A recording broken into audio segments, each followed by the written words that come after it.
আসসালামু আলাইকুম। এনএস টিউশনের পক্ষ থেকে আমি মোহাম্মদ নাহিদুল ইসলাম। আজকে আমরা অষ্টম শ্রেণীর অনুশীলনী 4.1 মানে রয়েছে হচ্ছে অধ্যায় 4। অধ্যায় 4 এ যে বীজগণিতীয় রাশি রয়েছে সেখানে আমরা হচ্ছে অনুশীলনী 4.1 এর সূত্রের সাহায্যে বর্গ নির্ণয় করো। এই যে অনুশীলনীর সমাধান 1 নং এর যে সূত্রের সাহায্যে বর্গ নির্ণয় করো সেগুলো আমরা আলোচনা করব। দেখো এখানে আমি 4টি তুলে ধরেছি। আমরা আজকে এই 4টি সমাধান করব, 4টি বর্গ নির্ণয় করব এবং প্রয়োজনীয় সূত্র আমি তুলে ধরেছি। এখানে দুইটি সূত্র প্রয়োজন আমাদের। প্রথম সূত্রটি হচ্ছে a + b হোল স্কয়ার সমান সমান a square + 2ab + b square এবং দ্বিতীয় সূত্র রয়েছে a - b হোল স্কয়ার সমান সমান a square - 2ab + b square. তাহলে আমরা দেখো এখানে সমাধান লিখে রেখেছি, আমি এখানে সমাধান করব। এখন দেখো আমাদের ক নম্বরে রয়েছে 5a + 7b, ক 5a + 7b। ওকে, তাহলে আমরা এখানে লিখব 5a + 7b এর বর্গ। এর বর্গ হলে আমরা এখানে লিখব 5a + 7b হোল স্কয়ার। ঠিক আছে, আমরা বর্গ ক্ষেত্রে সব সময় এটাকে ব্র্যাকেটের উপরে হোল স্কয়ার দিয়ে দেব। যখন বলবো এত এর বর্গ তখন থেকে আমরা হোল স্কয়ার সূত্র করব। এখন দেখো এখানে মাঝখানে রয়েছে প্লাস, তার মানে আমাদের প্লাসের সূত্রটা ব্যবহার করব। আমরা হচ্ছে প্লাসের সূত্র, এখানে যদি মাঝখানে মাইনাস থাকতো, বিয়োগ থাকতো, তাহলে আমরা হচ্ছে বিয়োগের সূত্র মানে 2 নং সূত্র ইউজ করতাম। তাহলে দেখো এটার সাথে আমরা তুলনা করব। এখানে a কে আমরা a square + 2ab + b square, তাহলে এটা হচ্ছে আমাদের a এবং এটা হচ্ছে b। এটাকে ধরবো আমরা a, এটাকে ধরবো b। তাহলে আমি ধরার মানে তোমাদের সহজের জন্য, বোঝার সহজার্থে আমি এটা লিখেছি, তোমরা কিন্তু এটা লিখবে না। ঠিক আছে, তাহলে আমরা এই পুরোটাকে ধরবো a এবং 7b কে ধরবো b। তাহলে আমাদের যদি সাজাই a square + 2ab + b square, তাহলে সাজালে আমাদের কি আসবে দেখো 5a হোল স্কয়ার সূত্রের প্লাস সূত্রের 2 ইনটু a আছে হচ্ছে আমরা ধরছি 5a, b ধরেছি 7b এবং সূত্রের প্লাস এবং b স্কয়ার মানে হচ্ছে 7b হোল স্কয়ার। তাহলে দেখো 5 * 5 5 5 25 মানে 25 a স্কয়ার এর উপরে হোল স্কয়ার মানে 5a হোল স্কয়ার মানে হচ্ছে 5 স্কয়ার a স্কয়ার। তার মানে হচ্ছে 5 স্কয়ার মানে হচ্ছে 25 আর a স্কয়ার মানে a স্কয়ার। সেটাই আমরা এখানে লিখলাম প্লাস। এখন আমরা গুণ করে দিই, 5 × 10 7 × 10 70 a b plus 749 b square.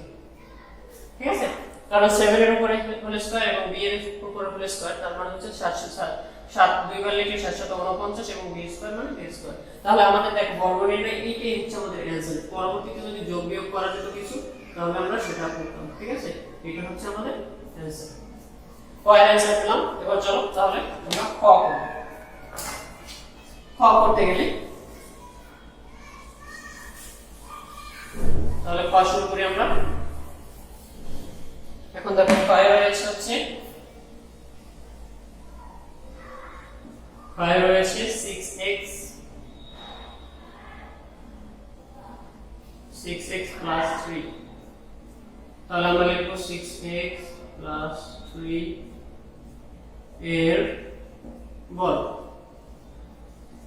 তাহলে 6x + 3 হোল স্কয়ার। তাহলে আমরা এখানে 6x কে ধরবো a আর 3 কে ধরবো b। এটা তোমরা লিখবে না, এটা জাস্ট আমি এখানে বোঝানোর জন্য তোমাদের লিখে দিচ্ছি। দেখো তাহলে আমরা সূত্র ফেলবো, এখানে কি আছে প্লাস, তার মানে হচ্ছে আমাদের 1 নং সূত্র করব। এখানে আমরা 1 নং সূত্র প্রয়োগ করব। তাহলে 1 নং সূত্র রয়েছে a square a + b whole square সমান সমান a square + 2ab + b square. তাহলে এখানে a হচ্ছে 6x হোল স্কয়ার প্লাস সূত্রের 2 a হচ্ছে আমাদের 6x, b হচ্ছে 3 প্লাস b স্কয়ার মানে 3 হোল স্কয়ার। তাহলে এখানে আমি আগেই বলেছি 6x হোল স্কয়ার মানে হচ্ছে 6x square into x square মানে 6 স্কয়ার মানে হচ্ছে 636 মানে 36x square plus 6 × 2 = 12 3 12 36 x plus 3 × 9। এটাই হচ্ছে আমাদের 2 নং এর অ্যানসার। আশা করি খুব সহজ, এগুলো তোমাদের জন্য খুব সহজ হবে কারণ তোমরা এগুলো খুব 6 থেকে করে আসছো, 6 7। ঠিক আছে, তো এগুলো করে আসছো, তো এগুলো সমস্যা হবে না তোমাদের। এইটাই সবাই পারো এগুলো, তো সহজের জন্য আমি খুব ইজি ভাবে করে দেখাচ্ছি তোমাদের। তো চলো আমরা নেক্সট গ নাম্বার দেখি। তাহলে গ নাম্বারে রয়েছে কি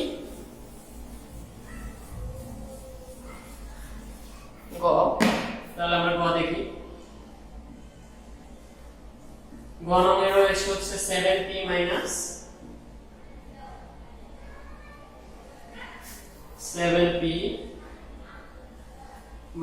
2q, এটা হচ্ছে গ নাম্বার। তাহলে গ নাম্বারে যদি আমরা 7p ধরি, 7p minus 2q এর বর্গ, তাহলে আমাদের কি আসবে দেখো, বর্গ ধরলে আসবে 7p minus 2q প্লাস। তাহলে দেখো এখানে মাঝখানে রয়েছে মাইনাস, মানে ঋণাত্মক, তাহলে আমাদের দুই নং সূত্র প্রয়োগ করতে হবে, মানে হচ্ছে a minus b whole square সমান সমান a square minus 2ab plus b square. তাহলে আমাদের এখানে a হচ্ছে 7p আর b হচ্ছে 2q, তাহলে 7p মানে a square 7p whole square, সূত্রের মাইনাস, কারণ আমাদের এখানে মাইনাস রয়েছে, ঋণাত্মক সূত্র ইউজ করব আমরা। তাহলে সূত্রের 2 ইনটু a হচ্ছে 7p, b হচ্ছে 2q প্লাস b স্কয়ার মানে 2q হোল স্কয়ার। তাহলে দেখো এটাকে আমরা 7 স্কয়ার p স্কয়ার লিখতে পারি, তার মানে হচ্ছে 7 7 49 49 p স্কয়ার। তাহলে আমরা লিখব হচ্ছে 49 p স্কয়ার মাইনাস 7 গুণ 14, 14 থেকে 14 গুণে 28, তাহলে আমরা লিখব এখানে 28 p q plus 4q square. এটা হচ্ছে আমাদের অ্যানসার, ঠিক আছে? এগুলো খুব সহজ। তাহলে চলো আমাদের 3 নং শেষ, এবার হচ্ছে ঘ দেখব আমরা 4 নং। আমরা একের সমাধানগুলো করতেছি, এভাবে তোমাদের সিরিয়াল বাই আমি হচ্ছে প্রত্যেকটা অনুশীলনের প্রত্যেকটা অঙ্ক আমি করে দেখাবো, যাতে তোমাদের কোনো সমস্যা না হয়, যাতে তোমরা এই ভিডিওগুলো দেখলে যাতে খুব সহজে বুঝতে পারো। আর যদি তোমরা সাবস্ক্রাইব না করে থাকো তাহলে অবশ্যই সাবস্ক্রাইব করবে, পাশে থাকবে। তো চলো আমাদের ঘ নাম্বারে রয়েছে হচ্ছে ax minus bu। তাহলে দেখো আমরা ax minus by এর বর্গ, তাহলে হচ্ছে ax minus bu প্লাস। এখন দেখো এখানে যা থাকবে, তোমাদের যদি নামও থাকে সে নাম দিয়ে তুমি অঙ্ক করবে, কোনো সমস্যা নেই, ঠিক আছে? তাহলে দেখো এখানে ax bx মানে এটা হচ্ছে a, এটা হচ্ছে b, তাহলে ax যেহেতু ঋণাত্মক চিহ্ন আছে, তাহলে আমরা দুই নং সূত্র ইউজ করব, a minus b whole square সমান সমান a square minus 2ab plus b square. তাহলে ax মানে হচ্ছে a স্কয়ার, সূত্রের মাইনাস 2, সূত্রের 2, a হচ্ছে ax আর b হচ্ছে by, আর b square plus b square মানে হচ্ছে by হোল স্কয়ার। তাহলে ax হোল স্কয়ার মানে হচ্ছে প্রত্যেকটার উপর স্কয়ার, তার মানে a স্কয়ার x স্কয়ার, আর কিছু করা যায় না। তাহলে আমি ax a square x square লিখলাম। 2 আছে, যেহেতু ab আমরা সিরিয়াল করে লিখব, 2ab xy প্লাস এটাও সেম by হোল স্কয়ার আছে, তার মানে আমি লিখব হচ্ছে b স্কয়ার y স্কয়ার, ঠিক আছে? কারণ প্রত্যেকটার উপর স্কয়ার, আর কিছু করা যায় না, তাহলে আমি এখানে লিখব b স্কয়ার y স্কয়ার। এটাই হচ্ছে আমাদের উত্তর, এটা অ্যানসার লিখে দিব। এগুলোর বর্গ নির্ণয় সূত্রের সাহায্যে আমরা হচ্ছে এই দুটো সূত্র প্রয়োগ করে আমরা হচ্ছে প্রত্যেকটা অঙ্ক শেষ করে দেব। এভাবে করলে তোমাদের খুব ইজি ভাবে অঙ্কগুলো হয়ে যাবে। এমসিকিউ তে থাকে এই বর্গ নির্ণয়, এমনিতে অঙ্কেও আসে মাঝে মধ্যে, বাট এমসিকিউ তে বেশি থাকে। তো তোমরা হচ্ছে এগুলো খুব সহজে সমাধান করতে পারবা।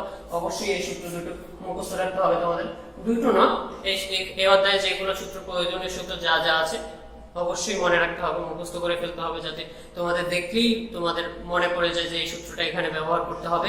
আর তোমরা যদি অবশ্যই ভালো ফলাফল করতে চাও তাহলে রেগুলার তোমাদের হচ্ছে ম্যাথ প্র্যাকটিস করতে হবে, এর বিকল্প কিছু নেই। তো তোমরা ভালো থাকবে, সুস্থ থাকবে।